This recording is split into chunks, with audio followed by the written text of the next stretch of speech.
4월 2일 목요일입니다. 역대하 15장 1절에서 19절까지 말씀인데요. 중간 건너뛰고 1절에서 7절까지 읽고 그리고 16절에서 19절까지 읽고 말씀 나누겠습니다. 하나님의 영이 오뎃의 아들 아사랴에게 임하심에 그가 나가서 아사를 맞아 이르되 아사와 및 유다와 베냐민의 무리들아 내 말을 들으라. 너희가 여호와와 함께하면 여호와께서 너희와 함께 하실지라. 너희가 만일 그를 찾으면 그가 너희와 만나게 되시려니와 너희가 만일 그를 버리면 그도 너희를 버리시리라. 이스라엘에는 참신이 없고 가르치는 제사장도 없고 율법도 없은 지가 오래되었으나 그들이 그 환란 때에 이스라엘 하나님 여호와께로 돌아가서 찾음에 그가 그들과 만나게 되셨나니 그때 온 땅의 모든 주민이 크게 요란하여 사람의 출입이 평안하지 못하며 이 나라와 저 나라가 서로 치고 이 성읍이 저 성읍과 또한 그러하여 피차 상한 바 되었나니 이는 하나님이 여러 가지 고난으로 요란하게 하셨음이라. 그런즉 너희는 강하게 하라. 너희의 손이 약하지 않게 하라. 너희 행위에는 상급이 있음이라 하니라. 16절부터입니다. 아사왕의 어머니 마아가가 아세라의 가증한 목상을 만들었으므로 아사가 그의 태우의 자리를 패하고 그의 우상을 찢고 바 기드론 시냇가에서 불살랐으니 산당은 이스라엘 중에서 제하지 아니하였으나 아사의 마음이 일평생 온전하였더라. 그가 또 그의 아버지가 구별한 물건과 자기가 구별한 물건 곧 은과 금과 그릇들을 하나님의 전에 드렸더니 이때부터 아사왕 제35년까지 다시는 전쟁이 없으니라. 아멘. 지난주 광고한 대로 수요일 아침 묵상 설교는 블로그에 있는 큐티 카드로 대체하고요. 목요일에 수요일 본문까지 함께 다룹니다. 그러면 오늘 말씀 시작할게요. 어제 본문이 14장이었고요. 오늘 본문은 15장, 내일 본문 16장인데 총 3장에 걸쳐서 남유다의 세 번째 왕인 아사를 다룹니다. 굉장히 길게 다루죠. 무려 3장에 걸쳐서 역대기 기자가 아사를 다루고 있는데요. 열왕기서에서는 아사에 대해서 단 16구절밖에 언급이 없습니다. 역대기 1차 총종에게 굉장히 아사가 중요하다라는 겁니다. 그의 모습과 그의 태도를 본받아야 됨을 지금 역대기 기자가 역대기 1차 총종에게 강조하는 거죠. 어떤 면에서 중요한지를 보겠습니다.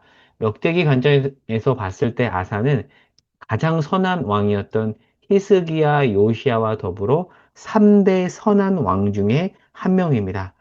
아사가 했던 가장 중요한 업적 중에 하나는 오늘 본문에 따르면 만연했던 우상을 깨부쉈던 겁니다. 그래서 어제 본문 14장에서 보면 아사가 종교개혁을 단행합니다. 우상숭배를 철저하게 깨뜨려요. 그리고 국방력을 강화합니다.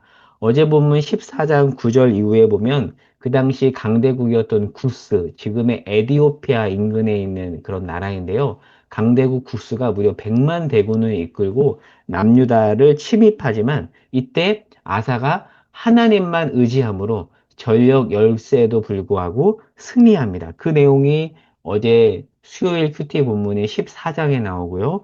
오늘 본문 15장에 보면 1절부터 볼게요. 그렇게 구스와의 싸움에서 승리하고 돌아오는 길에 승리하고 돌아왔으니까 자신만만해하고 교만해질 수 있잖아요. 그때 하나님께서 15장 1절에 보면 오뎃의 아들 아사랴 선지자를 아사에게 보냅니다.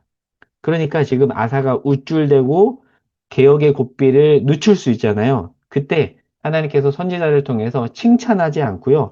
하나님의 말씀을 더 강하게 전합니다. 7절을 보겠습니다. 15장 7절에 보면 그런즉 너희는 강하게 하라. 너희의 손이 약하지 않게 하라. 너희 행위에는 상급이 있음이라. 강하게 고삐를 당깁니다. 그 말을 들은 아사가 아사라의 말을 듣고 즉 아사라의 말은 하나님의 말이잖아요. 더욱더 강하게 우상에 가증한 물건을 없애고요. 제단을 재건하고 남유다를 여호와만 의지하는 나라로 만듭니다. 그리고 9절에 보면 15장 9절 남유다가 아닌 북이스라엘 이 당시 분단된 상황이잖아요. 북이스라엘 사람 중에 아사로부터 시작된 이 개혁이 일어나고 있는 남유다로 유입되는 사람들이 많았던 거예요. 북이스라엘은 점점 타락하자 거기에 의식이 있던 사람들이 남유다로 유입이 되는 겁니다. 그러니까 일종의 90년적 전도를 할 수 있어요. 보통 우리가 전도하면 나가서 하는 것만 생각하는데요. 지금 남유다로 유입이 되는 겁니다. 90년. 왜요? 남유다가 하나님 앞에 바로 서 있으니까 남유다로 사람들이 들어와요. 선교학자들이 오늘날도 이 방식의 전도가 유효하다고 봐요. 우리가 나가서도 전도해야 되지만 교회가 하나님 말씀 앞에 바로 서 있을 때 이렇게 구심력적으로 들어올 수 있다라고 이야기합니다. 그렇게 본다면 오늘날 교회가 가장 회복해야 될 것은 교회다운 모습을 다시 회복하는 것이라고 볼 수 있어요. 그러면 다시 본문으로 더 볼게요. 이제 중요한 내용인데요. 15장 16절에서 19절에 보면 나오죠. 아사왕의 어머니 마아가가 아세라의 가증한 목상을 만들어서 아사가 그의 태우의 자리를 폐하였다라고 되어 있습니다. 이만하면 됐다라고 지금 생각할 수 있잖아요. 종교 개혁이 이 정도면 충분하다고 볼 수 있는데요. 고삐를 더 당기는 겁니다. 자, 그런데 자, 이 마아가가 누구인가? 16절에서는 아사왕의 어머니라고 되어 있는데요. 13장 2절에 보면 아비야의 어머니를 미가야라고 해요. 그런데 열왕기서에서 보면 미가야와 마아가는 같은 인물입니다. 이름이 다르게 나오는데 같은 인물이에요. 여러분 헷갈리지 마세요. 같은 인물입니다. 그런데 16장, 15장 16절에서는 아사왕의 어머니래요. 뭐지? 아사왕의 어머니가 아니라 아사왕의 할머니잖아요. 동일 인물이니까. 그러면 왜 이렇게 지금 성경은 어머니라고 기술하는가? 히브리어 M은요, 어머니로도 번역이 될 수 있지만 할머니로도 번역이 될 수 있어요. 특별히 15장 16절에서 마아가를 뭐라고 하죠? 태우라고 하잖아요. 한번 보세요. 태우라는 단어가 나오죠? 여러분, 태우가 누구죠? 태우는 선왕의 어머니예요. 그러니까 히브리어 M은 어머니로 번역이 되고 할머니로도 번역이 될 수 있는데요. 히브리어에는 이 둘의 구분이 없습니다. 그러니까 지금 아사가 자기 할머니, 그러니까 선왕 아버지의 어머니인 선왕의 어머니, 즉 태우의 지위를 박탈한 겁니다. 그러니까 아사는 우상 숭배를 일삼은 할머니의 태우 지위까지 박탈하면서 개혁의 고삐를 담긴 거예요. 그러니까 지금 할머니 태우 지위를 박탈하면서까지 종교개혁의 고삐를 당긴 건데 왜요? 할머니가 아세라 목상을 세웠기 때문입니다. 여러분 이게 쉬웠을까요? 자기 할머니예요. 피가 섞였어요. 우리 할머니가 우상 숭배를 했다고 그 할머니를 태우의 지위에서 박탈한다는 것은 쉬운 일이 아닙니다. 네, 근데 그렇게까지 종교개혁의 고삐를 담기자 말씀해 보면 17절, 18절, 19절에 보면 19절입니다. 아사왕 35년까지 다시는 전쟁이 없었대요. 하나님께서 종교개혁의 고삐를 당기니까 전쟁을 없앤 겁니다. 자, 이제 오늘 말씀을 정리해 보도록 하겠습니다. 14장부터 16장까지 아사는 역대기에서 매우 길게 언급되는 중요한 왕입니다. 열왕기서에서는 16절, 16구절밖에 언급되지 않은 것과 달라요. 왜요? 종교개혁의 고삐를 당겼던 그런 왕이기 때문입니다. 가족 중심 사회에서 가족까지 개혁의 대상으로 삼는 것은 만만한 일이 아닙니다. 그런데 아사는 하나님을 의지하면서 잘못된 부분이라면 자신의 할머니, 태우까지 개혁의 대상으로 삼았고, 그렇게 하면서 우상을 제거했던 그런 왕입니다. 그러면 이렇게 질문할 수 있죠. 아사는 가족을 사랑하는 게 아닌가?